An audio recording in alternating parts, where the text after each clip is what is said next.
সাহাবারা প্রশ্ন ছুড়ে দিলেন, ইয়া রাসূলুল্লাহ মাতা সাআ, কখন কিয়ামত হবে? বিষ্ণু বলেন, ইদা দুইয়াতিল আমানা, যখন আমানতের খেয়ানত হবে তখন কিয়ামত হবে।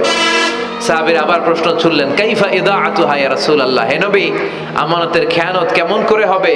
বিষ্ণু বলেন, ইদা উসিদাল আমরু ইলা গায়রি আহলিহি ফান্তাযিরিস সাআ, যে লোকটা যেই চেয়ারে বসার যোগ্য নয় তাকে যখন ওই চেয়ারে বসিয়ে দেওয়া হবে তখনই কিয়ামত হয়ে যাবে। এরকম আমানতের খেয়ানত তো ভুই করে নাই। ধরেন একজনের আপনারা প্রধান বক্তা হিসেবে দাওয়াত দিলেন, জানে না কোরআন, জানে না হাদিস, জানে না বক্তৃতা, এটা কিয়ামতের আলামত না? এটা আমানতের খেয়ানত না? এই দেশের শিশু বক্তা আছে না নাই? কথা কন। আহা, এদিকে আর কি মানুষ হয়েছে? শিশু বক্তা হইলে 3 গুণ হবে, বিল্ডিং টিল্ডিং ভাঙ্গা, প্যান্ডেল ম্যান্ডেল খুললা, অবস্থা সারা। এত মানুষ ও যে কি বলে ও নিজেও জানে না, কি যে জানে না ওইটাই জানে না। সবকিছুর একটা বয়স আছে, তোমাকে পড়াশোনা করতে হবে, তোমাকে ডিগ্রি অর্জন করতে হবে, তোমাকে জানতে হবে, তোমাকে বিশ্লেষণ করার, অ্যানালাইসিস করার ক্ষমতা রাখতে হবে। ছোট বাচ্চা যদি মুরব্বির মতো কথা বলে আমরা এটার বেয়াদব বলি। আপনারা বই করে কি বলেন? বেয়াদব। পাশে খতিব সাহেব হুজুর, এখানে হাফেজ সাহেব হুজুর, এখানে ইমাম সাহেব হুজুর, এখানে কামিল মাদ্রাসার প্রিন্সিপাল, এখানে জগৎ বিখ্যাত মুহাদ্দিস, আর সে বেয়াদবের মতো পায়ের উপর পা তুলে আঙ্গুল নাড়িয়ে নাড়িয়ে কথা বলে। এটা কিয়ামতের আলামত। এগুলো বন্ধ করেন, এগুলোর সাথে ইসলামের সম্পর্ক না। যারা কোরআনের কথা জানে, যারা আলেম, তাদেরকে দাওয়াত করেন, জ্ঞান গর্ভ আলোচনা করবে, আপনার জীবনকে উজালা করে দিবে কে? আল্লাহ। কিন্তু লোক জড়ো করার জন্য এগুলো করে। আহা, তাফসীর মাহফিলের ভিতরে এই শো অফ, খালি লোক দেখানো মানসিকতা। কে আসলে বেশি লোক হবে এরা দাওয়াত করো।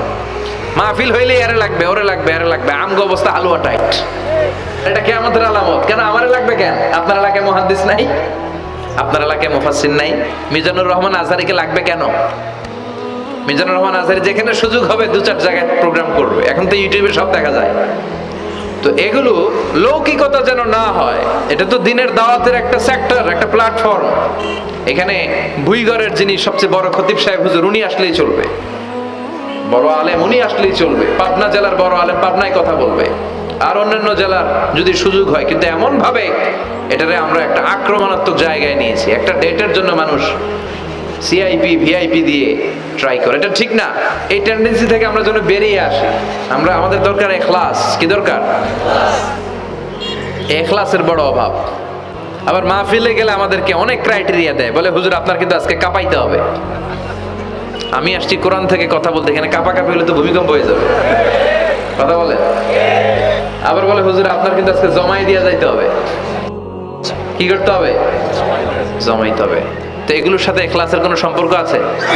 আবার বলে হুজুর কেউ যেন না ওঠে, আপনার কিন্তু ধরে রাখতে হবে, মানে আমনে করে সবাইরে ধরে রাখতে হবে, পা ধরে। তো থাকেন, এগুলোর সাথে হেদায়েতের কোনো সম্পর্ক।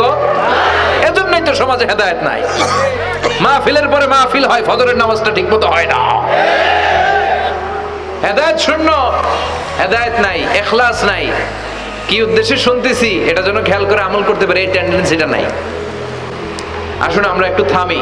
স্টপ, থামেন, অনেক হয়েছে। আন্না ইসলাম কি বলে, কি শিখাতে চায়, কি বুঝাতে চায়, ওইটা বোঝার চেষ্টা করেন, ওইভাবে মানার চেষ্টা করেন। কে কি বললো দেখার দরকার নাই, এত লোক জড়ো হওয়ার দরকার নাই।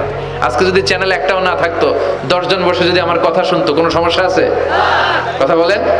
এজন্য হেদায়েতটা সবচেয়ে বেশি জরুরি, ইখলাসটা জরুরি, আল্লাহর প্রতি ভয়, আস্থা, ভালোবাসা, এটা বেশি জরুরি। আল্লাহ তুমি ইখলাস দিয়ে আমাদের হৃদয়টাকে পূর্ণ করো। তাহলে এই যে যেই লোক যে চেয়ারে বসার যোগ্য না, ওই লোক যদি ওই চেয়ারে বসে, কিয়ামতের আলামত আছে না নাই? চেয়ারম্যান হওয়ার যোগ্যতা যদি না থাকে, যদি চেয়ারম্যান হয়ে যায়, হ্যাঁ, সাইয়্যিদুল কওমি খাদিমুহুম, নেতা হবে তারা যারা মানুষকে খেদমত করবেন। খেদমত করার জন্য 1.5 কোটি টাকা খরচ করে চেয়ারম্যান ইলেকশন করে, 5 কোটি টাকা। এগুলো কেন? এই ট্রেডিশন দেশে আসলো কেন? উনি টাকা খরচ করবে কেন? ওনার চা খাওয়ানো আর সিগারেট খাওয়ানো লাগবে কেন? উনি তো আমাদের খাদেম হওয়ার জন্য আসছে। উনি জনপ্রতিনিধি হয়ে দাঁড়াবে, যাকে আপনারা পছন্দ করবেন ভোট দিবেন না। হাজার হাজার কোটি টাকা, শোডাউন, সব আছে না নাই? কিয়ামতের আলামত।